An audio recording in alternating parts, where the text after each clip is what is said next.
2, 1, sound thunder. You're watching News 4 at 6 in high definition.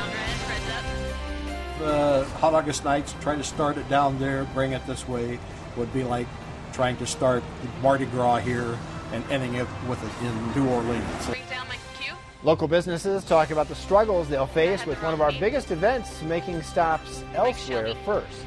Plus, an agreement over thousands of dollars in back taxes. We'll tell you where things stand with the Sienna Hotel Casino tonight. And more allegations of wrongdoing against Senator John Ensign. We'll tell you what the latest report says about his affair and breaking the law. They're up. Good evening, everyone. We'll get to those stories in a moment. First, though, we're learning more about an accident up on Geiger Grade. News 4's Andrew Del Greco just arrived on the scene there and joins us with what we know so far. Andrew? Cue. Well, Shelby, actually, we've arrived on scene before the ambulances. Just a few minutes ago, some ambulances zoomed right by us on their way to the site of the crash. So we are still trying to learn more information. We're trying to get the latest information. It's been difficult to get a lot of information, but I just got off the phone with NHP Dispatch, and we know that right now Geiger Grade is closed. You can see some cars there that are lined up and some other cars that have turned around once they got to the accident and are now going back down the hill. I have learned that there are more than 2 cars involved, and also I'm being told by dispatch that these are moderate injuries and there are no fatalities involved. But of course here there's just a 2-lane road, so any kind of accident obviously will cause congestion, and that is why Geiger Grade right now is a mess. So we have seen some helicopters in the air from Reno, but we are being told that they may not actually be taking patients to Reno. They're just on standby because, again, the injuries right now are moderate. More than 2 cars involved, and right now Geiger Grade is closed. Geiger Grade is closed in both directions. That is what we know right now. Joe and Shelby, back to you in the studio. All right, thank you for the update, Andrew. Well, it looks like the state prison won't be shutting down. New developments on that front today. The Attorney General and Secretary of State overruled the governor on closing the Nevada State Prison in Carson City. Now, all 3 sit on the State Board of Prison Commissioners. But the Director of Prisons says that move puts the communities of Lovelock, Ely, and Carson City all at risk. Kai Plaskin is in Carson City tonight, where the decision was made earlier today. Kai, what do you know? Well, here's the really big concern is that the furloughs start next week, and that means that there's going to be a shortage statewide. 250 officers will be off duty every single week. And what they're saying is that that's going to impact the perimeter. They won't have as many officers on the perimeter of the prisons statewide. They also won't be able to keep inmates in check as well on the inside of the prisons. And the plan was to close the Nevada State Prison and send all the officers from here to other institutions and increase safety at those other institutions. But the Board of Prison Commissioners says that they don't have enough information on the impact of the closure, and neither does the community in Carson City. And the trickle-down effect is just huge because everybody is just paying as they go and trying to keep their properties in the black, and I think it will be a big impact on the economy. Some Carson City residents are worried if the workers leave. The financial impact on suppliers to the prisons really isn't tremendous, though, because food vendors out of Reno, for instance, have statewide contracts, and those will remain in place. Maintenance contracts, on the other hand, are local, so electrical and cooling and heating contractors could lose out in Carson City if the prison leaves. But the financial impacts in Carson City have to be weighed against the safety of communities in Ely and Lovelock, where the prisons would remain understaffed, and that all has to be weighed against the needs of the state budget, too. There are the prison workers here, and there's a bit of sympathy for them, of course. And it's difficult when there's a budget crisis like this because nobody wants their piece of cheese taken away. And somebody is going to be on the chopping block. 15. I think there's a white elephant in the room, though, and that's education, which does account for 54% of the state budget. And you can't ignore that when you're looking at things to cut. So the prison is a good start, but it's not going to be enough. He's up.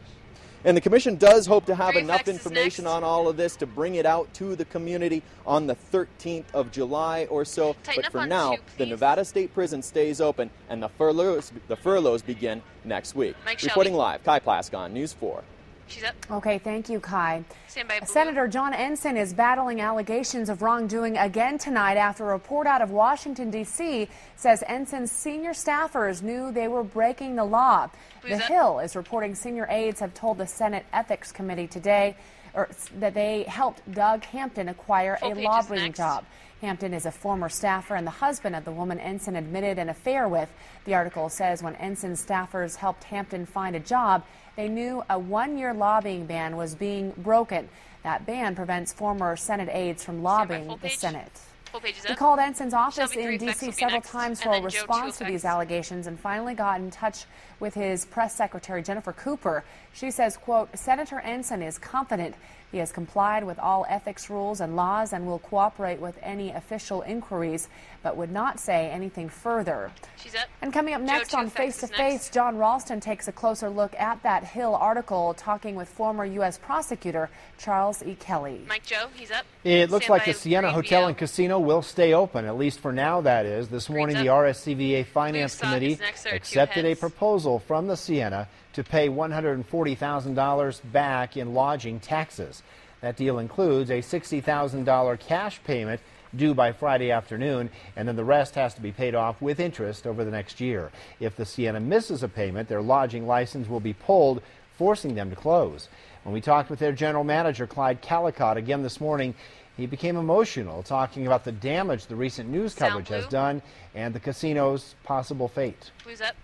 I spent all day yesterday talking to people on contracts and future contracts to let people know it will be fine. I'm happy that we've had the support here at the RCVA and the plan has been accepted. Now we get down and roll up our sleeves and really make things happen now. You sorry it got to this point as well?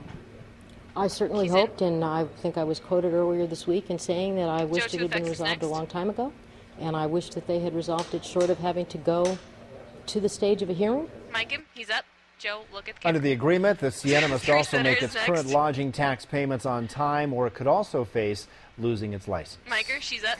Hot August Nights brings about $350 million to the Reno Sparks area, but with next year's event being split between 3 cities, what could the impact be on local businesses? News 4's Mackenzie Warren took a closer look and joins us in the studio now with more on this. Mackenzie? She's up. Well, Shelby, the folks over at Scoopers are worried, and they're worried that the Hot August Nights new venues could hurt their business. When I gave them a call this morning, they were surprised to hear that the event would no longer be exclusive to Reno. They told me it's always a record-setting week in sales. I really feel it's a slap in the face and to the citizens of Reno, to the businesses, the hotel casinos. Business owners like Mike Richards of Scoopers. For them to move Hot August Nights, try to start it down there, bring it this way, would be like trying to start Mardi Gras here and ending it with it in New Orleans. He says the event brings big business. What's the uptick in your business that you see with Hot August Nights? We'll see anywhere from a 10, 15, 20% increase. And he points out the move might hurt small businesses like his more than, say, the big hotels. They're able to take room rates and go sky high with them. We keep our prices exactly the same as what they are today. You know, if there's a special on the day, there's going to be that same special is going to be running during Hot August Nights. Hot August Nights founder Willie Davison reflects on the first Hot August Night. We weren't sure how many were going to come, and that first night, 10,000 people showed up. And we knew then that it was going to be a great event. A great event whose future impact can only be told with time. Miker, she's up. I spoke with Hot August Nights president Bruce Walter this morning.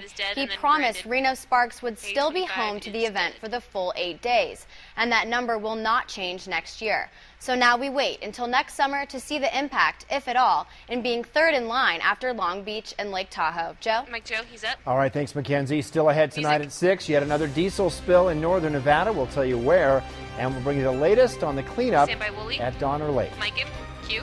The warmest day of the year so far, folks. 90 degrees today with the low at 58. Are we going to get higher than this? Your forecast is next. Q. Thanks, Brandon. First, here's our NevadaWorks.com job of the day. Each day at this time, you'll see a new listing from a local employer who is hiring to help you out with your job search. Stay with us here on News 4. 1 and black.